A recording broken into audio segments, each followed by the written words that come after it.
بسم اللہ الرحمن الرحیم الحمد للہ وحدہ والصلاة والسلام علی من لا نبی بعد اما بعد فاعوذ باللہ من الشیطان الرجیم بسم اللہ الرحمن الرحیم قل ان کنتم تحبون اللہ فاتبعونی یحببکم اللہ صدق اللہ العظیم۔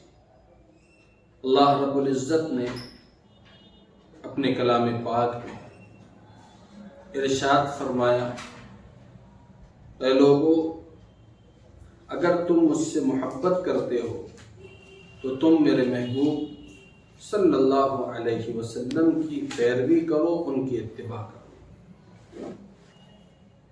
گویا اللہ رب العزت کی محبت اللہ کے نبی صلی اللہ علیہ وسلم کی محبت ہے، اللہ کے نبی صلی اللہ علیہ وسلم کی محبت اللہ کی محبت ہے۔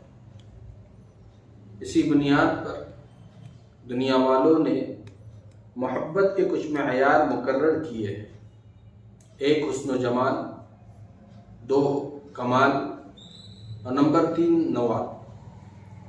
حسن و جمال کی بنیاد پر محبت کی جاتی ہے تو اس کائنات میں اللہ کے نبی صلی اللہ علیہ وسلم سے بڑھ کر کوئی حسین و جمیل نہیں ہے۔ حضرت حسان بن ثابت رضی اللہ تعالی عنہ نے آپ کے حسن و جمال کو بیان فرما کر بات ختم کر دی۔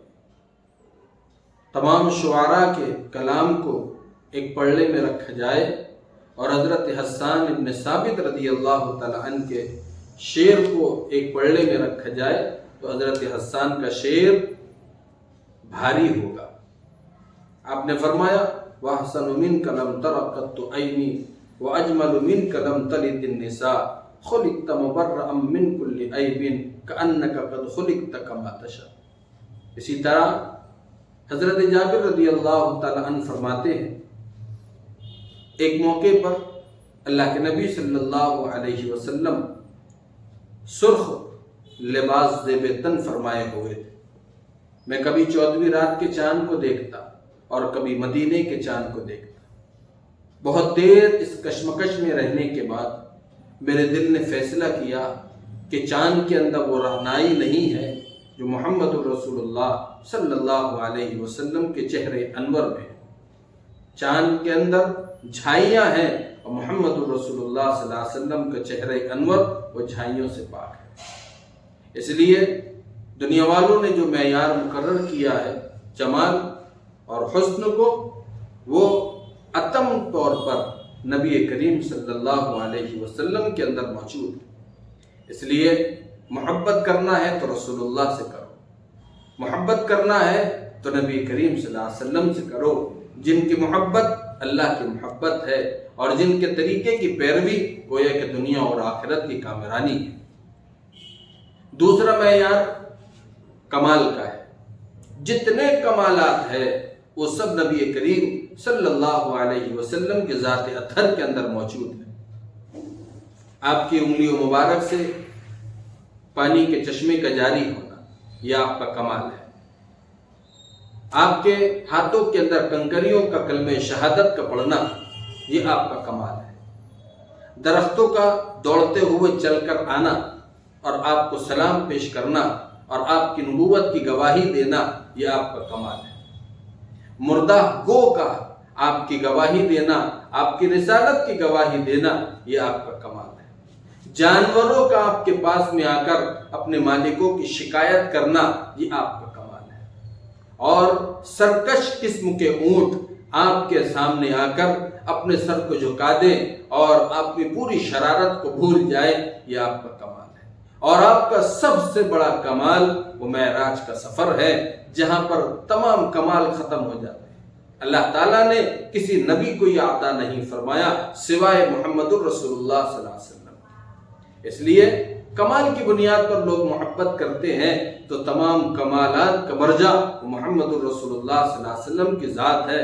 تو پھر آؤ مسلمانوں، اپنے محبوب سے محبت کرو، ان کے طریقوں کو اپناؤ۔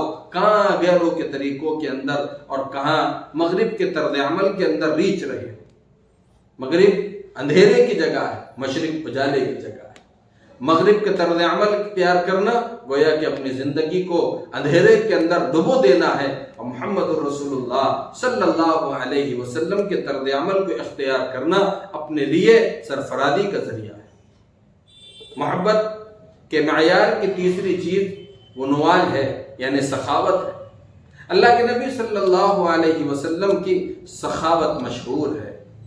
آپ کی سخاوت وہ ہوا کی مانند ہوا کرتی تھی، جو کچھ آپ کے پاس میں آتا تھا وہ سب آپ خرچ کر دیا کرتے تھے، یہاں تک کہ اگر آپ نے اب قرض بھی لیا ہے تو وہ اپنی ذات پر خرچ کرنے کے لیے نہیں لیا، بلکہ آپ نے وہ قرض اپنے مسافر آنے والے لوگوں کی خدمت کے لیے، بلکہ آپ کی ذات الفضول زرا جو ایک یہودی کے پاس میں قرض رہن کے طور پر رکھی گئی، وہ بھی لوگوں کی خدمت اور فقر فاقے کو دور کرنے کے لیے۔ اس لیے اللہ کے نبی صلی اللہ علیہ وسلم سے بڑھ کر کوئی سخی پیدا نہیں ہوا ہے۔ حضرت عائشہ رضی اللہ تعالی عنہا فرماتی ہیں کہ ایک موقع پر اللہ کے نبی صلی اللہ علیہ وسلم گھر سے مسجد اور مسجد سے گھر پریشان ایک ادھر سے ادھر آنا جانا کر رہے تھے۔ میں نے پوچھا اللہ کے نبی صلی اللہ علیہ وسلم کیا بات ہے، کیا پریشانی ہے؟ اللہ کے نبی صلی اللہ علیہ وسلم نے فرمایا کہ عائشہ کل کچھ درہم میرے پاس میں آئے تھے، سب خرچ ہو چکے ہیں، ایک درہم میرے تکیے کے نیچے رکھا ہوا ہے، مجھے ڈر ہے کہیں یہ باقی رہ جائے اور میرا انتقال ہو جائے۔ اب اندازہ لگائیں یہ سخاوت کا عالم۔ اس لیے اگر محبت سخاوت کی بنیاد پر کی جاتی ہے تو اللہ کے نبی صلی اللہ علیہ وسلم سے بڑھ کر کوئی سخی نہیں گزرا ہے۔ اس لیے اللہ کے نبی صلی اللہ علیہ وسلم کی محبت گویا کہ اللہ کی محبت ہے۔ اس لیے ہمیں چاہیے کہ اس مبارک مہینے کے اندر، اس ربیع الاول کے مہینے کے اندر، جہاں ہم محبت کا دعویٰ کر رہے ہیں، اللہ کے نبی صلی اللہ علیہ وسلم کے طریقوں اور آپ کی زندگی کو اپنائیں اور آپ کے اسوہ حسنہ کو اپنی زندگی کا نمونہ بنائیں۔ اس کائنات میں نمونے کے لائق اگر کوئی ذات ہے تو وہ محمد الرسول اللہ صلی اللہ علیہ وسلم کی ذات ہے۔ اس لیے اگر کوئی مسلمان اگر ارادہ کرے، نیت کرے کہ اس ربیع الاول کے مہینے کے اندر میں 10 سنتوں کو پابندی کے ساتھ، مضبوطی کے ساتھ سال بھر عمل کے اندر لاؤں گا، تو یقیناً آپ جانیں 60-70 سال کی عمر کے اندر 10 سنتوں کو جمع کرتے کرتے ایک دن وہ انسان سنتوں کو جمع کرنے والا اور سنت نما بن جائے۔ کتنی سنتیں اس کی زندگی کے اندر جمع ہو جائے گی جس کے ذریعے سے وہ اسلام کا پرچار کرنے والا اور اسلام کی تبلیغ کرنے والا کہلائے گا۔ اس لیے ہمیں چاہیے کہ ہم اللہ کے نبی صلی اللہ علیہ وسلم کی سنتوں کو اپنائیں، آپ کے طرز عمل کو اختیار کریں اور آپ کی زندگی کو اپنی زندگی کے اندر داخل کرنے کی کوشش کریں۔ بس یہی اللہ کے رحم کے اترنے کا ذریعہ ہے اور اللہ کی مدد اور نصرت کے ملنے کا ذریعہ ہے۔ اللہ تعالی ہمیں سنتوں سے محبت عطا فرمائے، اللہ تعالی ہمیں نبی کریم صلی اللہ علیہ وسلم کی شفاعت عطا فرمائے اور سچی محبت عطا فرمائے۔ وآخر دعوانا ان الحمد للہ رب العالمین۔